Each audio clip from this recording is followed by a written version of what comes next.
ജല അതോറിറ്റി കുഴിയെടുത്ത് തകർത്ത തിരുവനന്തപുരം വിളപ്പിൽ പഞ്ചായത്തിലെ ഒരു റോഡിന്റെ അവസ്ഥ കാണാമിനി.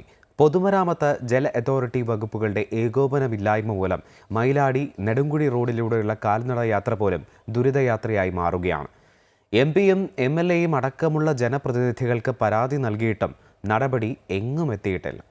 ഒന്നും രണ്ടുമല്ല, 1, 2, 3, 4, 5, 6 ഇങ്ങനെ നീളും എണ്ണൽ സംഖ്യകളുടെ പട്ടികയിൽ വരികയാണെങ്കിൽ അരയടി നീളത്തിലുള്ള കുഴികൾ. പക്ഷേ കുഴി എണ്ണുക എന്ന് പറയുന്നത് വളരെ ദുഷ്കരമാണ്. ഈ നിമിഷം കൊണ്ട് എണ്ണിത്തീരാവുന്ന കുഴികൾക്കപ്പുറമാണ് ഈ റോഡിൻ്റെ കുഴി.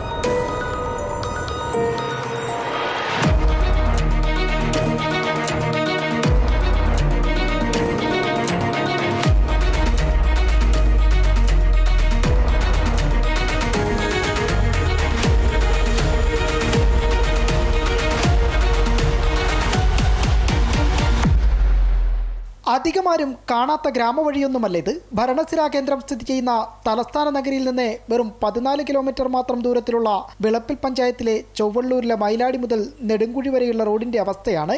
അതും പൊതുമരാമത്ത് വകുപ്പിന്റെ കീഴിലുള്ളത്. മാനമൊന്നിരുണ്ടാൽ ഇവിടുത്തുകാരുടെ നെഞ്ചിൽ ആശങ്കയുടെ കാർമേഘങ്ങളായിരിക്കും ഉരുണ്ടുകൂടുക. കാരണം മഴ പെയ്താൽ റോഡ് ഏതാണ് കുഴിയേതാണെന്ന് കണ്ടുപിടിക്കൽ ശ്രമകരമാണ്. പ്രദേശവാസി എന്ന് പറഞ്ഞാൽ ഞങ്ങളെ വാഹനങ്ങളൊന്നും വീട്ടിൽ നിന്ന് വെളിയിൽ ഇറക്കാൻ നിവർത്തിയില്ല. ഞങ്ങൾ ടാക്സ് അടയ്ക്കുന്ന വാഹനം പോലും വീട്ടിൽ നിന്ന് വെളിയിൽ ഇറക്കാൻ പറ്റാത്ത വീടുകളിൽ ഒതുക്കിയിട്ടിരിക്കുകയാണ്. ഈ റോഡിൽ കൂടെ ആളിന് നടക്കാൻ പറ്റുന്നില്ല. ഈ റോഡിൽ കൂടെ എങ്ങനെയാണ് വാഹനം ഓടിക്കുന്നത്? മരണം നടന്നാൽ ഇനി കുഴിയൊന്നും വെട്ടണ്ട, ഇവിടെ കൊണ്ട് അടയ്ക്കാൻ മതി. നമ്മളിവിടെ സാധാരണ ഈ പ്രദേശത്ത് ഒരാൾ ഭരിക്കുമ്പോൾ 4 അടി താഴ്ച 6 അടി നീളമാണ്. അതെല്ലാം ഇവിടെ കണക്കായി കിടക്കാൻ ഇനി കൊണ്ടൊന്ന് അടയ്ക്കാൻ മതി. ജല അതോറിറ്റിയുടെ നിർമ്മാണ പ്രവൃത്തികളായിരുന്നു പ്രധാന വില്ലൻ. പണി പൂർത്തിയായെങ്കിലും റോഡ് പൂർവ്വസ്ഥിതിയിലാക്കാൻ ബന്ധപ്പെട്ട വകുപ്പും ശ്രമിച്ചില്ലെന്നതാണ് നാട്ടുകാരുടെ പരാതി. ഇവിടുത്തെ 1 വർഷം കൊണ്ട് ഇങ്ങനെ കിടക്കണം എന്ന് വെച്ചാൽ വാട്ടർ അതോറിറ്റിക്കാർ ഇവിടെ പൈപ്പ് ലൈൻ എടുക്കാൻ വന്നപ്പോൾ PWE അനുവദിച്ചില്ല. അപ്പോൾ ഇവിടുത്തെ പഞ്ചായത്ത് മെമ്പർ പറഞ്ഞെന്ന് വെച്ചാൽ 3 ആഴ്ചക്കകത്ത് ഞാൻ പൈസ അടപ്പിക്കാം, അതുകൊണ്ട് വെട്ടണമെന്ന് പറഞ്ഞ് അങ്ങനെ PWEക്കാർ മനസ്സുകൊണ്ട് മൂടിയതാണ് സമ്മതം കൊടുത്തത്. പക്ഷേ ഈ മെമ്പർ ഇന്ന് വരെയും പൈസ അടപ്പിക്കാനോ ഈ നാട്ടിനോട് അനീതിയാണ് ഇവിടുത്തെ മുമ്പർ കാണിക്കുന്നത്.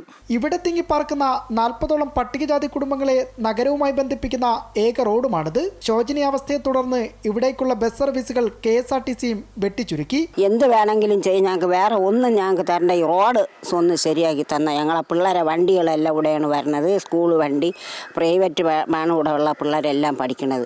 ആ വണ്ടികളൊന്നും ഇവിടെ വരാൻ നിവർത്തിയില്ലാതെ അവസ്ഥയിലാണ് ഇരിക്കുന്നത്. നമ്മളെ ഇവിടെ 1 വർഷം കഴിഞ്ഞ് ഈ റോഡ് അനുവദിച്ചിട്ട് ഇതിനോട് ചേർന്ന് 4-5 റോഡ് അവർക്ക് ടെൻഡറാക്കി കൊടുത്തിട്ട് ഈ റോഡ് മാത്രം ഇങ്ങനെ ഇട്ടിരിക്കുകയാണ്. ഇതിപ്പോൾ ഒന്നും ചെയ്യാതെ ആൾക്കാർക്ക് പോകാൻ പോലും ഒരു നിവൃത്തിയില്ലാതെ ഇപ്പോൾ ഒരു വാഹനമുള്ളത് എടുത്ത് വെളിയിറക്കാത്ത കണ്ടീഷനിലാണ് ഇവിടെ ഇപ്പോൾ പോകുന്നത്. കഴിഞ്ഞ തെരഞ്ഞെടുപ്പിൽ വോട്ട് ചോദിച്ച് MPയും MLAയും അടക്കമുള്ളവർ ഇവിടെ എത്തിയപ്പോഴും പ്രദേശവാസികൾ ദുരിതകഥ പങ്കുവച്ചിരുന്നു. പക്ഷേ മറുപടിയാകട്ടെ പതിവ് വാഗ്ദാനങ്ങളിൽ ഒതുങ്ങി നിന്നു. ഈ ദൃശ്യങ്ങളും പ്രതികരണങ്ങളും അധികൃതർക്ക് മുന്നിൽ വെക്കുന്നു. ഇനി മറുപടി പറയേണ്ടത് ബന്ധപ്പെട്ട അധികൃതരാണ്. ക്യാമറാമാൻ സുനിലിനൊപ്പം KB ശ്യാമപ്രസാദ്, അമൃത ന്യൂസ്, തിരുവനന്തപുരം.